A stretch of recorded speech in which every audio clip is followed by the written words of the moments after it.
Hello and welcome back to my channel. Today we're going to be discussing the 2000 film Love and Basketball as suggested by these lovely subscribers here. Each time I've received a request for Love and Basketball, I always ask myself, but why? Until I rewatch it for the video, not at all how I remember. So starting off, we have our main characters, Monica and Quincy.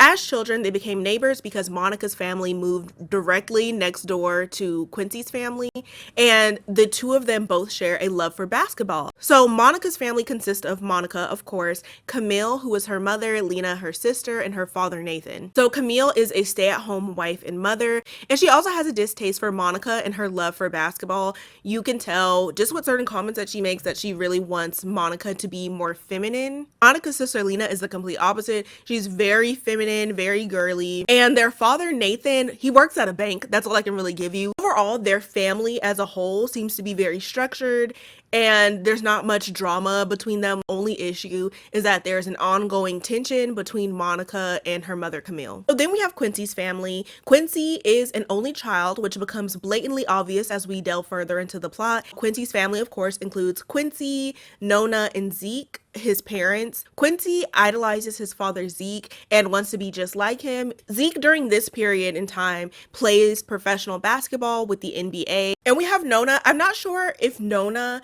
has a career, but I think it's safe to assume that she is a stay-at-home mother, similarly to Camille. Their household is a little bit more chaotic. Nona doesn't love that Zeke's job is always pulling him away from the family, so there is some tension there that we see throughout the movie too. Now years have gone by. Quincy and Monica are now in high school. They both play basketball. They're both star players on their respective teams, and they're both also waiting to be recruited by different colleges. When we meet Monica at this stage, we see that she has a little bit of a temper when it comes to basketball and when things don't necessarily go her way during games. At this point, there's one more game left in the season, but she has yet to be recruited. And at some point, she's having this conversation with her parents, and they're not being too supportive. Like her dad is, but her dad is basically telling her to be more realistic about her goals. Because she hasn't been recruited yet, she should be considering a backup plan that isn't basketball. And so her mom is kind of encouraging what her dad is saying, and she's basically telling Monica to take her advice. And she tells Monica that she has a lot going for her,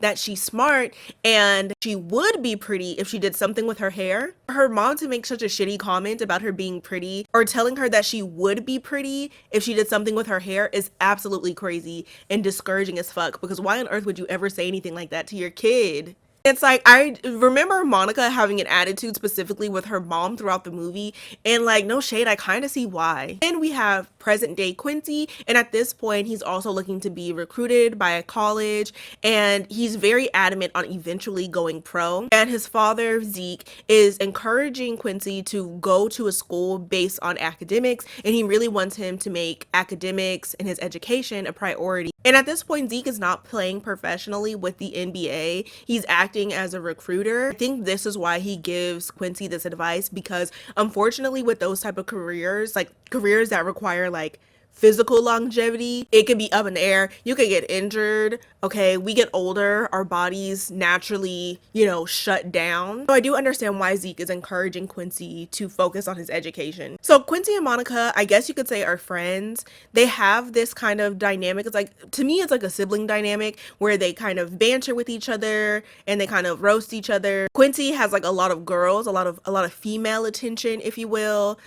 He be running through them, okay? And you have Monica, who very clearly has a crush on Quincy, and I'm not sure why. I'm really not sure why. He seems to be kind of like rude to her. There's a scene where Quincy has just finished a game, and Monica asks for a ride home, which duh, they live right next to each other. And he tells Monica, "Your legs don't look broke to me." And I get the whole enemies to lovers plot, but I'm not a fan of that. I remember being a young girl, and it's like, oh, if a boy is mean to you, that means that he likes you, which is like, no, no.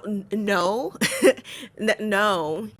That doesn't sound right to me. But nonetheless, Quincy gives Monica a ride home, and as they're driving, Monica reveals that she's gotten a letter from Shawnee Easton. Shawnee Easton is a girl that goes to their school, and she gave Monica a letter to give to Quincy. And once Quincy realizes who Shawnee Easton is, I think he describes her as the one with the big titties.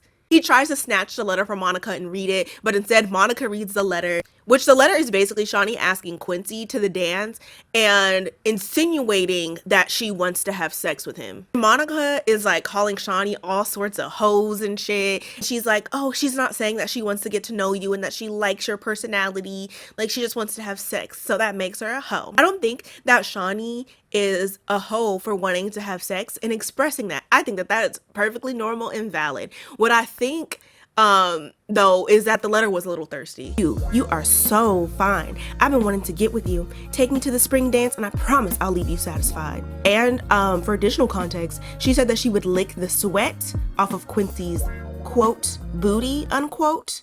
It was a little thirsty. I feel like if she would have worded it in a way that was still suggestive, I wouldn't have found it as thirsty, but I was just like, girl, like, stand up. I feel like being thirsty for your man, okay. Being thirsty for a man, the whole ride, they're kind of like bantering back and forth with each other. But despite all their bantering, Monica is still a support system for Quincy. Quincy's parents, Zeke and Nona, are arguing because Zeke has come home very late, 1 a.m., claiming that he was working late. And so hearing his parents arguing, and you know what? Actually, now's a good time to get some architecture, some landscape information together. So Quincy lives right here. This is Quincy's house. This is Monica's house. Quincy's window to his bedroom is right here. Monica's bedroom window is right here. They can see right into each other's bedroom. So as Quincy's parents are arguing, he hops out, marches on over to Monica's window, knocks on her window, and it's like routine for them. Like, they don't even exchange any words. He knocks on her window, she lets him in, hands him a pillow and a blanket, and he sleeps on the floor. In between this and the dance, the championship game happens. At this point, we still don't know if Monica has been scouted or recruited yet. So now we're at the dance, or we're getting ready for the dance. Lena has set Monica up with a date from her college. He's given Monica a little mini makeover. She's done her hair, she's done her makeup. After Lena is done giving Monica this makeover, she calls in their mother, Camille, and Camille looks at her and tells Lena to go get her mother's pearls, and then proceeds to tell Monica not to worry about the game or worry about recruiters. She was like, just enjoy tonight and enjoy being beautiful. And I'm like, as I am every other night, what the fuck are you trying to say? And Monica looks as if, I don't even know, somebody has granted her a wish, and she looks at her mom and goes, you really think I'm beautiful? And I'm like, that's a goddamn motherfucking shame that she even had to ask her mom that. And that's a shame that her mom has put it in her head that she's not beautiful. Shame too that Camille only approves of Monica when she's dressing feminine, because I'm like, there are worse things. You know what I mean? I feel like there are worse things that your kid could be doing besides playing basketball. And I'm like, Camille, relax. Monica and her date arrive at the dance, and her date is literally Boris Cujo. This dance looks fun. It looks so fucking fun. Everybody's dancing. The music is good. And like, let's like pause for a minute and talk about the soundtrack for the movie. Lucy Pearl's Dance Tonight is my favorite song ever. Monica's date is like, oh, let me get your jacket. You know, he's trying to be a gentleman, take her jacket and have it checked wherever they have it checked at these dances.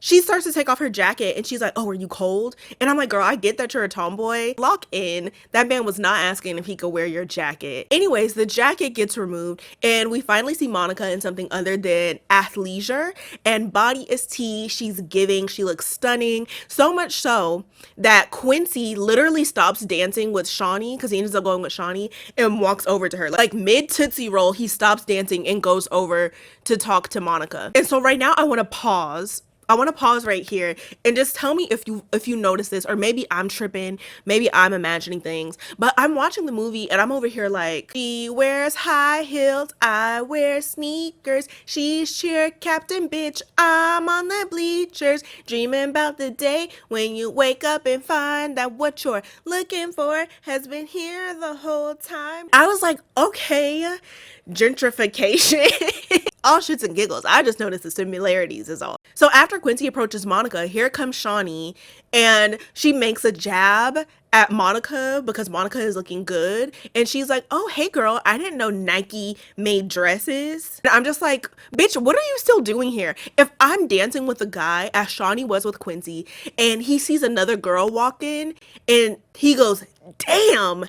And without another word, he walks off and goes to talk to her. I'm leaving. I'm gonna throw up. I'm going somewhere else. Monica and German Chocolate are slow dancing, and Quincy is slow dancing with Shawnee, and Monica and Quincy like keep locking eyes with each other. Perhaps there is a love connection here after all. I don't know. Let's find out. So later that night, Monica gets home and she sees that she's gotten a letter from USC. Is it a rejection letter? Is it an acceptance letter? We don't know yet. She also sees around the same time that Quincy has arrived home. And like I said, their bedrooms are across from each other. So she sees him walk in. She calls him over. They go into a whole spiel about how they ended up ditching both of their dates. Neither of them hooked up with their corresponding dates. Eventually, Monica asked Quincy if he can open her letter. Come to find out that she got into USC. He also got into USC, and that is his first choice school. So they're both going to be going together. He goes in to give her a hug, and she kisses him.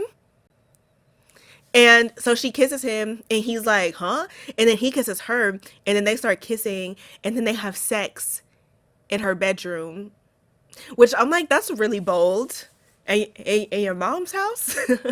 That's a bold choice. That's interesting. So now they're both in college and they're both a couple. Monica's experience so far isn't going as well as Quincy's though. She's having a hard time getting along with the upperclassmen, specifically Sidra, who also plays the same position as her. So they have like this little beef going on. Her coach is also giving her a hard time, and so far, each game that they've played, Monica has been on the bench or on the sideline. She hasn't actually been in the game at all.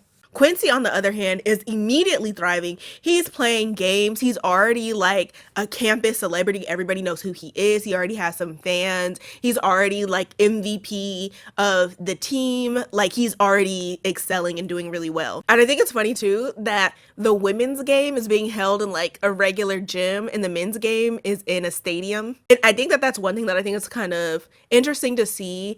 And like just in general, how far women's sports have gone, especially women that are in the WNBA. So that being said, things take a turn for the worse.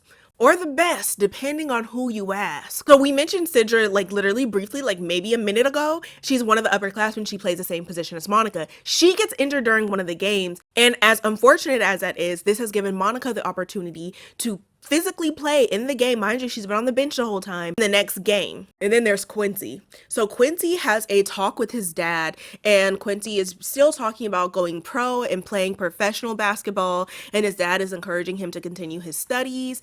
And his dad very, very nonchalantly drops a bomb on Quincy, saying that he is involved in a lawsuit, a paternal lawsuit, and there's a woman claiming that she is pregnant with Zeke's child. So it has Quincy slightly alarmed. He asked his father about it, but Zeke denies that that is his kid. And he's like offended even that Quincy asked him if it was true, if that was his child. So hearing this news, Quincy goes back home to check on his mom. So he goes back home and we see Nona is a wreck. She's been crying. She's currently drinking.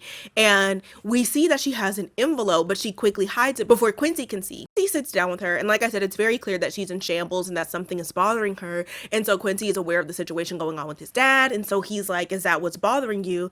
And if so, like, don't worry, the truth will come out eventually. Because Quincy is fully under the impression that there is no possible way his dad got another woman pregnant. So Quincy sees that Nona is not buying it and doesn't 100% believe that his dad is innocent. Quincy kind of gets frustrated with her and is like, you believe that, right? And she's just like, let's just drop it. Let's change the subject. So now Quincy is like very upset and is like, how are you going to believe some woman over dad? And I think out of frustration, Nona pulls out the envelope and there's pictures of Zeke with another woman. So it's made the allegations a little less alleged and a little more possible. Quincy goes back to campus and he's venting to Monica about the situation, and he's kind of questioning everything his father has ever taught him. And Monica reminds him that, you know, it is a fucked up situation, but it doesn't change who his father was to him. And I do think that that is a fair point, because Zeke was wrong about this one thing. It doesn't make him wrong about every single thing that he has taught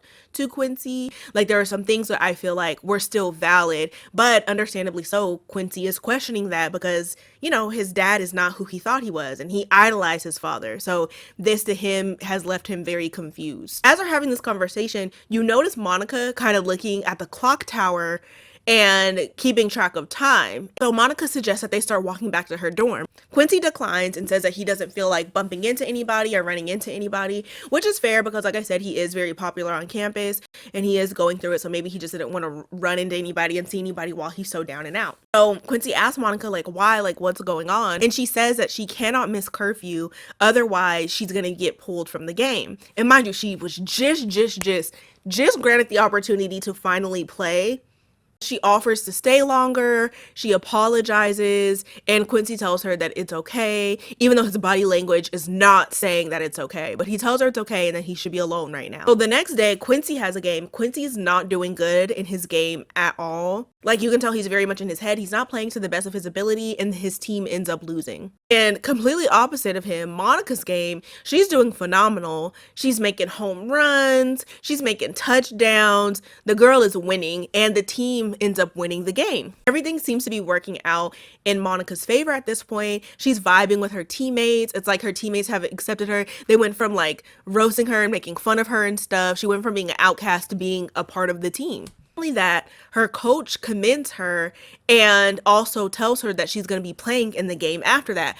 Even though Sidra is supposed to be healed up by then, the coach still wants Monica to play in her place. So it's like she's done really good. After the game, we are now at a party. It looks like a little, a good old-fashioned college party. None of the college parties I went to looked anything like this, but this looks like a good time. Just as Monica is dancing with her teammates, Quincy walks in. So she rushes over to Quincy, she gives him a kiss, they embrace, and she tells him that she's missed him. And Monica explains to Quincy that she went to his dorm to try to find him, but his roommate said that he would be at this party, and so that's why she's at this party. Quincy asked her, he was like, when did you come by?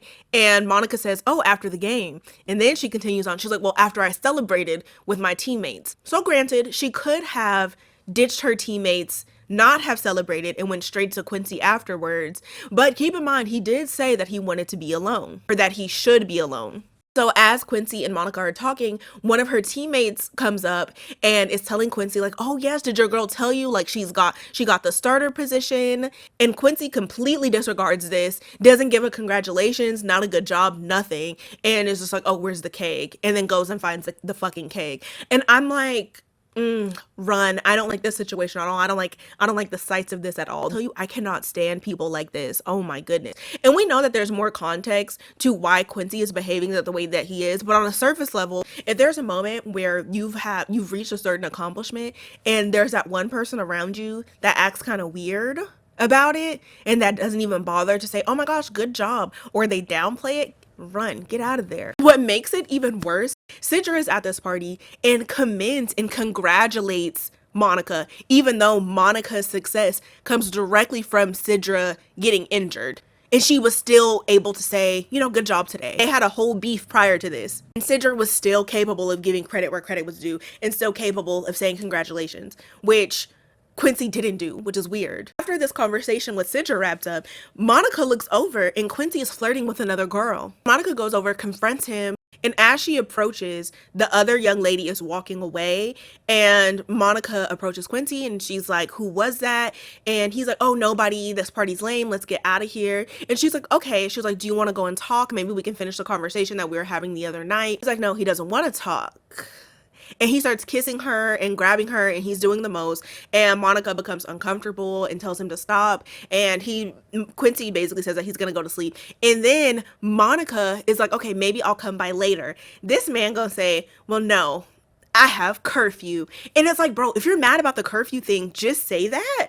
He's being extremely passive aggressive towards Monica, and it's really not helping anyone. It's not helping the situation at all. Quincy goes back to his dorm alone, and Zeke is there. And so his dad is there, and it's like he's taking responsibility, but not taking responsibility at the same time. Like, he says something on the lines of like, yes, I messed up, and sometimes, stuff happens.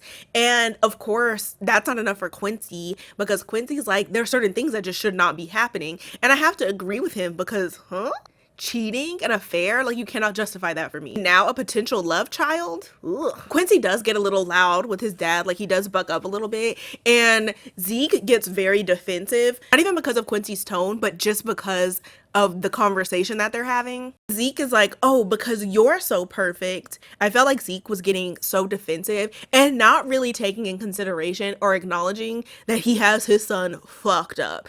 And it's already bad enough that he cheated on Nona, but it's another thing because his son has just found out that his hero, his childhood hero, his lifetime hero, is not who he thought he was. Quincy is also spiraling. He's having a whole crisis right now. He's questioning everything that he's ever known. He literally had to watch his mom cry. Like, it's a lot. And I feel that Zeke did not really take that in consideration when he came to talk to him. And he starts getting mad, bringing up Nona. And it's like, oh, she was quick to show you those pictures, wasn't she? Which is like, she wasn't. She literally hid the pictures from Quincy. It wasn't until Quincy started to get upset at her. I don't know if I would say same, but I get it because it's like, damn, her son is getting mad at her and she's very clearly not the one at fault here. And then he proceeds to blame Nona further. And it was like, she was 19 when she got pregnant with you and she knew I wasn't ready for marriage. And I'm like, bro, and I get that there are certain age groups that equate pregnancy to we finna get married, and I totally get that. But so in my mind, I'm like, if that is your equation, if that is your thought process, why the fuck are you out here raw dogging? Then Zeke goes on to explain to Quincy his experience in the NBA and having to deal with groupies, and the way that he's telling this is like an old war hero that's recalling what he's seen in the war and the worst of humanity. Zeke is like, there's 100 women in the hotel lobby, all there for you. And 20 of those women make it past security. And the boldest one is right there outside your hotel room door. And I'm like, shut up, you fucking whore. Just close your legs. And I'm like, how are you trying to victimize yourself or make yourself sound like a victim in a situation that is completely avoidable and completely consensual? All state stands, you are not in good hands. You're in whore hands. You're in the hands of a whore. I think I would have respected Zeke's character more if he would have owned up to everything in a way that put the accountability all on him, because it's like he was literally blaming everybody else. He was getting mad at Quincy because he's like, you don't have room to judge me. You're not perfect either. Your mom got pregnant, as if Nona conceived Quincy by herself. All of these things putting accountability off of him and onto somebody else, talking about the boldest one making it to your hotel room. And I'm like, keep your door shut, keep your legs shut, and maybe none of that would have happened. I don't know. I would have respected him so much more if he was like, look, I acted in a way that was selfish. I did not consider your mother. I did not consider you. I did not consider our family when I chose to sleep with this, that, or this person. I think either as a jab or just in the midst of his crisis, Quincy tells Zeke that he wants to drop out of school and go pro. And this is like a final decision that he's made. He's dropping out of school and he's going pro. So the next day, Monica visits Q's dorm and they kiss, and she kind of mentions how he missed her game that day. And he's like, oh, like I had a meeting, but did you win? And they're having like a normal conversation. She's talking about all the points that she's made. And it seems like everything is normal until Quincy's roommate calls from him from the, I guess like the common area. Quincy walks out into the common area. Monica follows shortly behind him, and there's a whole other girl there to see Quincy. And it's not just any other girl, it's the girl from last night that he was flirting with. At this point, Quincy is playing in her face. He is playing in Monica's face, and I don't love that for her at all. And so Quincy hugs the girl and tells Monica, like, oh, Monica, this is Carrie, this is Monica. And Carrie can sense the vibe in the room. And she's like, okay, maybe I should come back later. And Monica says, no, you stay, I'm gonna go. Which is a very good call, because if I was in that situation and I was there a moment longer, scholarship gone. Freedom gone. I would have went to prison. It would not have been good for anybody. I think what makes it so scary and so alarming, when Monica got there, their interaction seemed very normal and very chill. Like, it didn't seem like there was a problem at all, but it's like there's very clearly an issue. And poor Monica, it just gets worse for her. Monica drives back to her family's home. As Monica is pulling up into the driveway, her mom is backing out of the driveway. And so Monica does have a bit of an attitude. Like, she seems very irritable. Her mom does ask, like, is everything okay? And Monica's like, yeah, it's fine. And her mom gets in the car and says, it's just a game. And Monica's like, what? And Camille's like, it's just the game. Every time you have an attitude, it's about a game. And I'm telling you right now, it's just the game. This frustrated me real bad. If I didn't crash out at the dorm, I would have crashed out at that house. I don't know why that bothers me so much. I think it's because her mom is making an assumption. And it's unfortunate too, because Monica's games have actually been going really good. Like, she's been winning. She's doing good in her position. Like, everything's going well for her in that aspect. It's just that her boyfriend is acting like an asshole right now. And she couldn't even talk to her mom about it. I think her mom just emits like a judgmental vibe. Even though, like I said, when Monica did pull up to the house, she did come in kind of hot, like with an attitude. But I wish her mom would have managed that a little bit better and been like, what's bothering you? Or just let it go. But for her to be like, it's just the game. And then that was another thing that I didn't really like about Camille. I feel like she kept downplaying how serious basketball was for her daughter. Because I'm like, if she's viewing this like as a potential career for herself, it isn't just a game. This is something that's important, especially if she's there on scholarship. So Monica goes back to campus. She goes to her dorm, and outside of her dorm building is Quincy, and Quincy is asking if they could talk. And of course, she brings up the whole thing with Carrie, and she's like, why don't you go talk to your new girlfriend? And he's like not really apologetic about that at all. He's saying, well, at least she had time for me. And so now we're kind of getting to the root of the problem. And Monica basically expresses like, well, what did you want me to do? I had a curfew. And I guess he expected her to miss her curfew and stay. But mind you, that would have compromised her current position on the team, or at least the longevity of it. Yes, she would have missed, I think it's like one game. I don't think they say how many games that you're pulled from in that situation. But I think it's if you miss curfew for that night, then the following game you're out. But that was like literally her one opportunity, the first time that she's playing in the game since she started there. And I do see why that's important. Monica tells Quincy, like, how do I know you're not going to cheat on me the next time that you feel neglected? And Quincy basically breaks up with her and tells her that he's going to be going pro. The thing with Quincy is that I can understand him being upset with his father, and I can understand him being disappointed that Monica wasn't able to stay with him that night to continue having that conversation with him. But his response to that shit was so just unattractive and uncool. From Quincy's perspective, I do see myself being upset, but I feel like I would be more upset at the situation than my partner. If my partner was Monica in this circumstance, I would be like, fuck, ugh, she has curfew, boo, tomato, tomato, tomato, but I'm not gonna be mad at her. But being mad at her was weird because it's not like, God forbid, that it was like something insane, like a death in the family or something. It was like, okay, it was like family drama stuff that could have, in my opinion, could have waited until the next day. Like I always say, I feel like somebody's feelings are always valid, and how he feels about the situation is fine, but it's how he was managing and expressing his feelings about the situation that was so weird. Like saying it's okay when it's actually not okay, being passive aggressive, like these acts of pettiness as punishment. And this type of person pisses me off real bad. The type of person that's like sensitive and an asshole. Like, I can handle somebody that is sensitive and can communicate when they're feeling upset, why they're feeling upset. So I have a perfect example of this.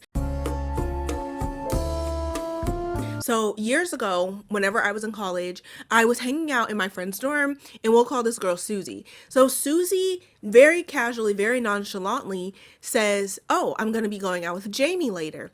So I'm confused at this point because I have no fucking clue who Jamie is. And she said his name like I was supposed to know who this man was. So I have a look of confusion on my face. It's a moment, half a second of pondering of who is this person. Basically, my face was me struggling trying to keep up with the storyline, to keep up with the plot. Eyebrows scrunched in. This is my thinking. I'm trying to brain blast, trying to figure out who the fuck Jamie is. And there's probably half a second of this face before Susie starts going off on me. And Susie tells me that I have no room to judge after I had given my ex so many chances. And I'm like, I'm taken aback by this. Come to find out, about a month ago, Susie was supposed to go on a date with Jamie, who she had met online, but Jamie turned out to be an asshole. And I was there to comfort her, in the dorm with her, trying to comfort her on this shit and tell her like, oh, he's an asshole. And she told me that she was going to block him and shit. And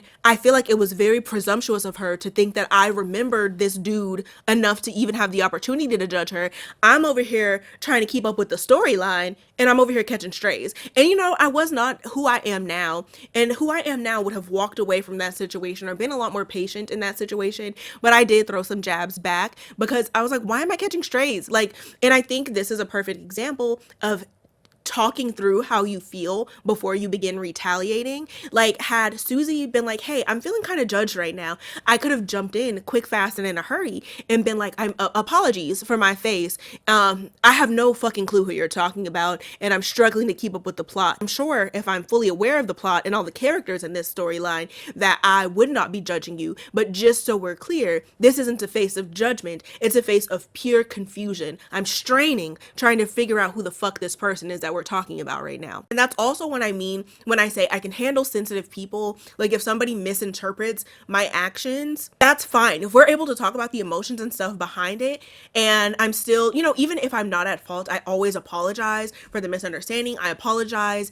and learn and try to move in a way that makes the person that I'm talking to feel more comfortable, right? So, but if you're sensitive and you start going off the rails and start doing that retaliation shit, oh my God, I cannot help you. From the perspective of Quincy, I feel I don't have any expectation for my significant others, for friends or family members. I don't expect them to be perfect. And there are limitations to that, meaning if they have a flawed moment and that flawed moment is them cheating on me, like, obviously we're not tolerating that. If they have a flawed moment and there's a moment of misjudgment and they handle me in a way that I feel is callous, like I guess in this situation for Quincy, which in this situation for Quincy, honestly, it would have been water off a duck's back. And this is what I mean. I feel like this is some only child shit right here for you to get offended that somebody doesn't have time for you.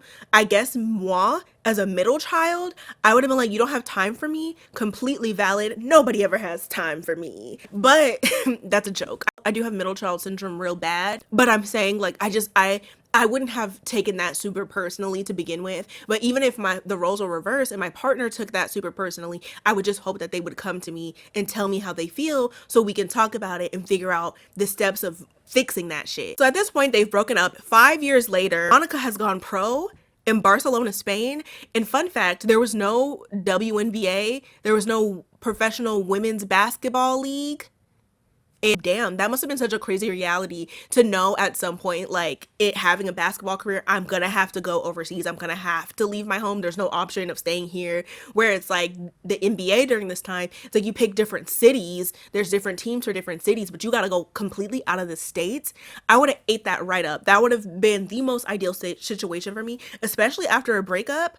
Y'all see Cheetah Girls 2? I would have been strutting and shit. I would have been in that bitch. So Monica is like a hot shot in Spain, and she has like endorsements. She's like MVP of her team. Like, she's really thriving there in Spain. She's in Barcelona, she's in Spain, and she has a championship game. And on the opposing team is Sidra. Monica's team ends up winning the championship, and afterwards her and Sidra go and get dinner. I love this full circle moment with them where it's like they were beefing with each other and didn't like each other, and now they're like in a whole other country and they both represent home for each other. So Monica is confiding in Sidra and she's like, do you ever think about going back? And she explains that, like, going back means that you don't have a basketball career anymore. So back in the States, Quincy at this point has gone pro and his basketball career isn't going as successfully as Monica's. He's subbing. So meaning he's not like a main player on the court. He subs in anytime they need to switch somebody out. And when we see him at this stage, immediately he gets injured. He tears his ACL. Of course, he has to go to the hospital. Nona is there with her new husband. Zeke is there. Zeke and Quincy have been estranged during these 5 years. And Zeke is just basically giving him words of encouragement. He's telling him, like, you have options. Like, he's like, you can go back to school. He's like, if you want to play basketball, you can play basketball. And he's like, all this time I've been trying to tell you that you have options and that you don't have to limit yourself to one thing. And Quincy is like crying, and I just, like, it's so sad. And he tells Zeke, why couldn't you be the man that you were trying to get me to be? Monica goes back to the States and she visits Quincy in the hospital, and they're kind of having like chill conversation, and Monica says that she plans on coming back to the States, saying that basketball isn't fun for her anymore and that it's really lonely for her overseas, which is a fair point because you're there by yourself, your family isn't there, it's you, and it's like, you know, I'm sure it's a big culture shock depending on which country that they end up in. So in walks Kyra, who is Quincy's fiance. She seems really nice and like a total sweetheart, and I feel like it would be a shame if anything were to happen to her. After Monica meets Kyra, she goes home to her mom and she's like, did you know that he was engaged? Monica asks her mom, she's like, what do I do? And Camille is like, give them a wedding present, because it's like, what are you supposed to do? Camille and Monica finally have their like falling out, I guess you could say, or they finally have that big conversation and address the tension that they've been having for years. And Camille tells Monica that she's always turning her nose up at her, and Monica is ashamed of her because Monica is this super, basketball star and her mom is just a stay-at-home mom. Monica says that this isn't true, and that if anything, she doesn't like how her mom doesn't stand up for herself. She's upset that her mom didn't pursue her catering career, which I think is unfair because it's like her mom definitely had kids. Camille does explain this to Monica and is basically saying that she had her sister and then she had her and she doesn't regret it because she got to be there for them while they were growing up. Oh my god, shame on me. I completely forgot that Camille slapped the absolute shit out of Monica, and I think because they just brushed past it so quickly in the movie, they hardly addressed it. But yeah, that definitely happened. Monica has been playing basketball since she was a wee gal. Monica mentions that Camille has only been to 2 of her games. And mind you, so Camille is like, oh, you didn't want me there. Like, it didn't matter if I was there or not. And Monica's like, of course it mattered. Like, I wanted you there. And so they kind of have like this breakthrough moment of, oh, like, maybe we don't hate each other. Maybe there's just some miscommunication. Even though, Camille told her that she wasn't pretty. There's that, but, go off, I guess. So at this point, Monica has moved back home. She's moved in with her parents and is currently working at her dad's bank. So Quincy is staying at his mom's place while Kyra is out of town. It's a recipe for disaster, if you ask me. So 2 weeks before the wedding, Quincy and Monica are having a discussion. Quincy is talking about how he wants to go back to school, and he's trying to push Monica to explain why she no longer has a love for basketball because, he's always known her to love basketball even since they were kids. So Camille sees this exchange between Quincy and Monica, and at some point, Monica is alone with Camille, and Camille says in a way that she should fight for Quincy.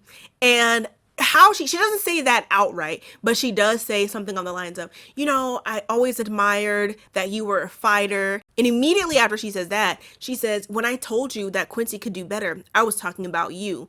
And it feels like she's implying that she should be fighting for Quincy, which, why are you telling your daughter that? I would tell my daughter, like, move the fuck on. I don't know. He's literally about to get married. So that night, Monica creeps out of her bedroom window like a little creep and tells Quincy that they need to talk. And she basically professes her love for him, and Quincy is upset because it's literally 2 weeks before his wedding and she's kind of dropping this bomb on him, and he's saying that he's moved on and that it's too late. So Monica physically blocks Quincy from getting into his bedroom window and challenges him to a basketball game. Basically, if she wins, then that means that he subconsciously or deep down loves her and still has feelings for her. Deep down, he let her win, basically, and that he wants to be with her. That is what that is supposed to represent.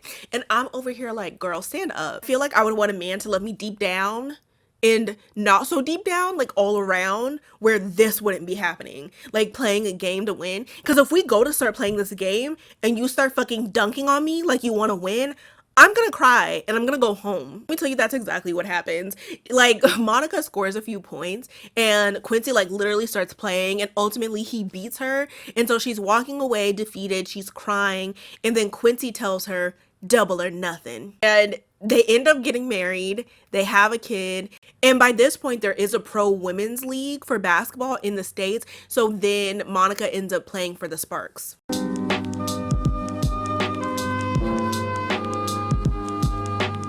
I would have loved to have seen a sequel to Love and Basketball, and they could have called it Love and Basketball, Kira's Revenge, because what the fuck? Him even agreeing to play that game of one-on-one would have had me so fucked up. I feel like when it comes to Quincy and Monica, I really feel like Quincy wanted Monica to fight for him. Even when they were in college and he had that other girl pull up, I feel like he wanted to get some form of a reaction out of her. When they had that conversation later on that night, it resulted in him breaking up with her.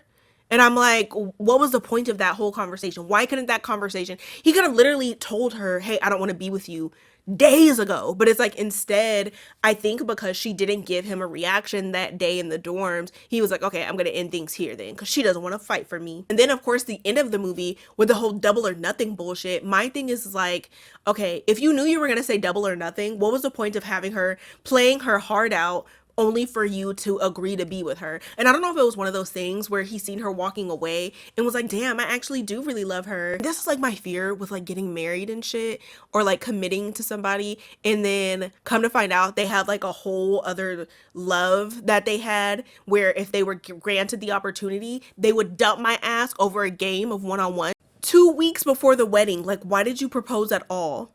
I feel like this whole thing with Quincy and wanting Monica to fight for him, I think that there is a time where fighting for your partner and fighting for your relationship is appropriate. I just feel that while they were in college wasn't the tea. That wasn't going to be the answer. And this is like one of those things where I don't even know. I could be like completely wrong about this. I don't know if I just have like this selfish mindset where goals come, I feel like there are certain goals that should come before a relationship, especially if it's like a boyfriend girlfriend relationship. Now if it's like husband and wife shit and y'all are in this bitch and it calls for it, it calls for sacrifice, then yeah, sure. But I just feel that this situation, like the whole reasoning of Quincy breaking up with her, was uncalled for. I just don't think that it should have gone down that way. That was one of the things too that I liked most about Monica's character, was that she was so goal oriented and didn't let anybody stop her. She didn't let her parents doubting her stop her. She didn't let issues with her relationship stop her. Like, she was still pushing and doing whatever she had to do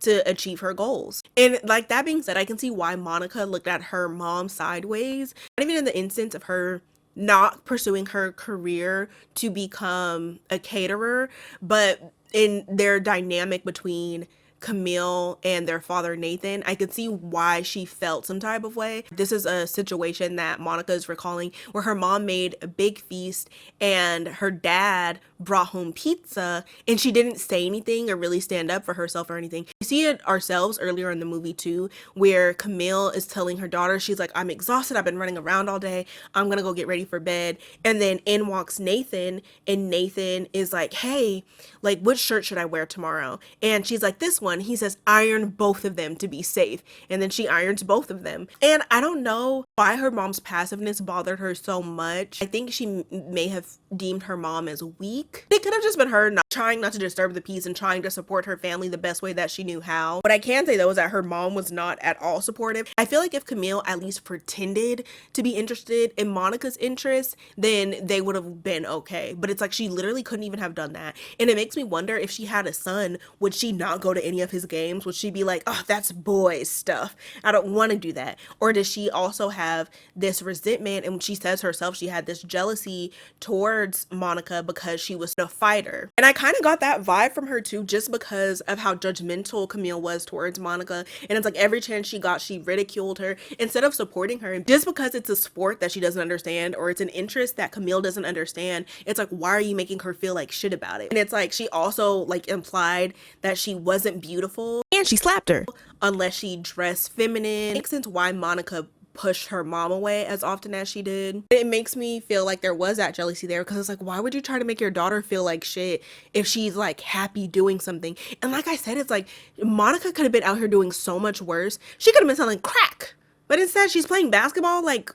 Camille. Regarding Quincy and Zeke's dynamic, I'm curious to know how old you were when you found out that your parents were people and that they weren't perfect. I don't know if it's like to the extent or degree that Zeke's situation was. I know for me, I was probably around Quincy's age when I found out that those two knuckleheads that I call my parents had no clue what the fuck they were doing, and that they were just people, and that they were just figuring it out like I was. I said, wait a minute.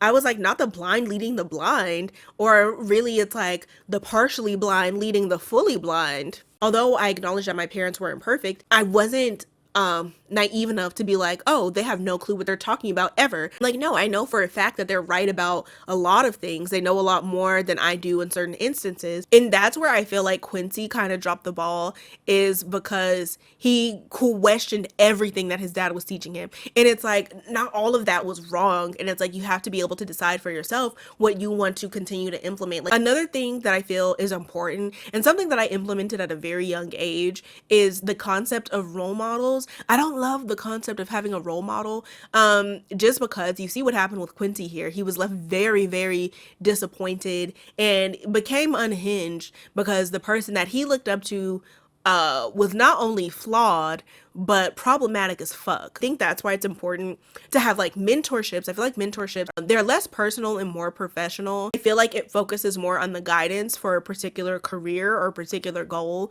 It's not like, okay, I want to be this exact person. This is somebody that I want to be. It's like, even with Quincy's dad, like I said, he wasn't wrong about everything, and a broken clock is right twice a day. And I feel like idolizing somebody's general accomplishments and goals is more ideal idolizing somebody as a whole. I think it's cool to see certain things personified so you know that they exist and that it's possible. And I always say that your role model should be what you envision to be the best version of yourself. But yes, that's just me. I hope you have a wonderful day. I hope you have a wonderful afternoon. I hope everything goes well for you. I hope that you never have to play a game of one-on-one for somebody to confess their love for you. Most importantly, first and foremost, okay? But yes, that's all that I have for you today. Okay, bye!